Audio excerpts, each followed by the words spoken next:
विरारमध्ये एका इमारतीच्या 8व्या मजल्यावर आग लागल्याची घटना घडली। या आगीत 3 घरातील 9 रहिवाशी अडकले होते। विरार पूर्व येथील मनवेलपाडा परिसरातील शारदा हाइट्स या इमारतीच्या 8व्या मजल्यावरील एका फ्लॅटमध्ये शॉर्ट सर्किटमुळे आग लागली।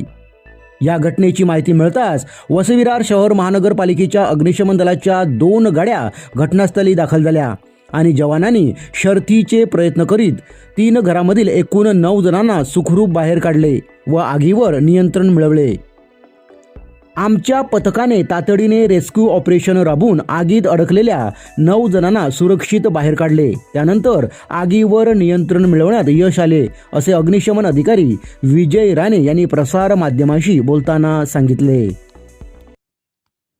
आग लागली म्हणून मनवेलपाड्यामधील नगरसेवक प्रशांत राऊत यांनी मला कळवलं की 8व्या माळ्यावर आग लागली, ताबडतोब गाड्यांचा बंदोबस्त करा। त्याप्रमाणे मी फुलपाडा अग्निशमन केंद्राला फोन केला आणि त्यामुळे फुलपाडा अग्निशमन त्वरित गाडी आली। त्यानंतर असं समजलं की माणसं अटकलेली आहेत 8व्या माळ्यावरती, रूम नंबर 805, 806, 807मध्ये। त्याप्रमाणे ते आम्ही टर्न टेबल आचवळ्याच्या इथून मागवली आणि आम्ही रेस्क्यू केली, 9 माणसांवर रेस्क्यू केली आणि कोणती जीवितहानी नाही। कशामुळे आग लागली होती? आगी डक्टमध्ये वायरिंगला आग लागली होती, त्यामुळे घरामधले सदनिकेमध्ये लोक बाहेर येऊ शकत नव्हते। त्यामुळे पूर्ण आग विझवल्यानंतर त्यानं 9 लोकांना सुखरूप काढले।